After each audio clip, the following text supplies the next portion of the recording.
ഭഗവതി ക്ഷേത്രത്തിൽ പൂജാരി വിളക്ക് തെളിയിച്ചു. അപ്പോൾ മഗ്രിബ് ബാങ്ക് ഉയർന്നു കേട്ടു.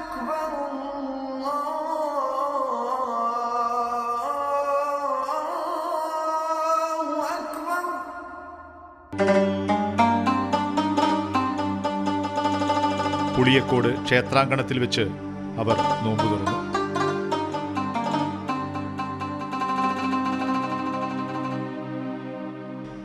കഴിഞ്ഞ വർഷങ്ങളിലെല്ലാം പള്ളികളിലെ 2 ദിവസത്തെ നോമ്പുതുറ ക്ഷേത്ര ട്രസ്റ്റ് വകയായിരുന്നു. ഇത്തവണ ക്ഷേത്രാങ്കണത്തിൽ വെച്ച് തന്നെ നോമ്പുതുറ നടത്താൻ കമ്മിറ്റി തീരുമാനിച്ചു. പരസ്പരം കൈകോർത്ത് ജീവിച്ച മനുഷ്യർ മറ്റെന്ത് തീരുമാനിക്കും?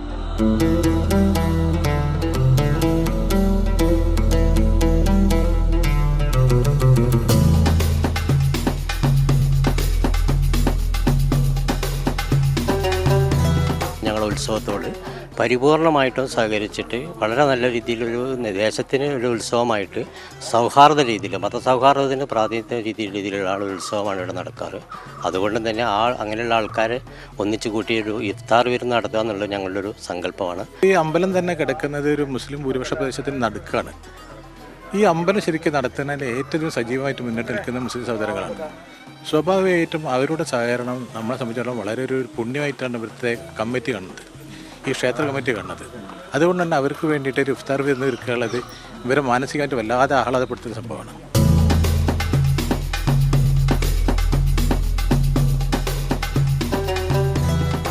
നോമ്പ് തുറക്കാനുള്ള ക്ഷേത്ര കമ്മിറ്റിയുടെ ക്ഷണം കുളങ്ങരപ്പള്ളി മഹല്ല് ഭാരവാഹികൾ സന്തോഷത്തോടെ സ്വീകരിച്ചു.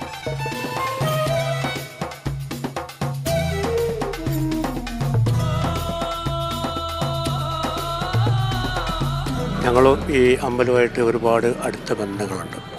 ഞങ്ങളുടെ കാലങ്ങളായിട്ട് ഇവിടെ നടക്കുന്ന കാര്യങ്ങളിലും നമ്മളവിടെ നടക്കുന്ന നോമ്പുതുറ അതുപോലുള്ള കാര്യങ്ങളിലൊക്കെ ഇവരും സഹകരിച്ചുകൊണ്ടാണ് നടത്താറുള്ളത്. വളരെ സൗഹാർദ്ദത്തോടു കൂടി പോരുന്ന, പ്രത്യേകിച്ച് ഇന്നത്തെ ഈ കാലത്തിന് അനിവാര്യമായ രീതിയിൽ തന്നെ അങ്ങോട്ടും സഹകരിച്ചുകൊണ്ട് പോരുന്ന ഇതാണ്. പള്ളിയിലെ കേന്ദ്രീകരിച്ച് മാത്രമേ ഇഫ്താറിനൊക്കെ ഞങ്ങളൊക്കെ പോകാറുള്ളൂ. പക്ഷേ ഇങ്ങനത്തെ ഒരു ഇഫ്താറിന് എൻ്റെ ജീവിതത്തിനെ സംബന്ധിച്ചിടത്തോളം ആദ്യമായിട്ടുള്ളൊരു സംഭവമാണ്. ഈ സമയത്ത് ഏറെ സന്തോഷം. പരസ്പര സഹകരണത്തിൻ്റെ ഭാഗമായിട്ടുള്ളൊരു പങ്കാളിത്തത്തോടുള്ള കാര്യം എന്തായാലും സന്തോഷമുള്ള കാര്യം, ഏറെ സന്തോഷമുള്ള കാര്യം. വിശ്വാസത്തിന്റെ പേരിൽ മനുഷ്യരെ തമ്മിൽ അകറ്റാൻ ശ്രമിക്കുന്നവർക്ക് ഇങ്ങനെയല്ലാതെ എങ്ങനെ മറുപടി പറയുമെന്ന് ചോദിക്കുന്നു ഇവർ.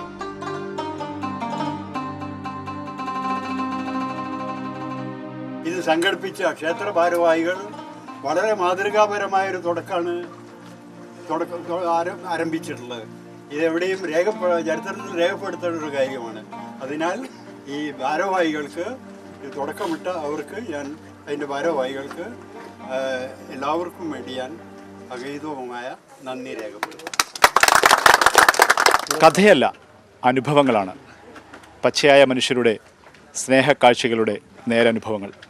ഈ കാഴ്ചകൾക്കും ക്യാമറമാൻ വേണുവിനുമൊപ്പം മുഹമ്മദ് ഷഹീദ്, മാതൃഭൂമി ന്യൂസ്.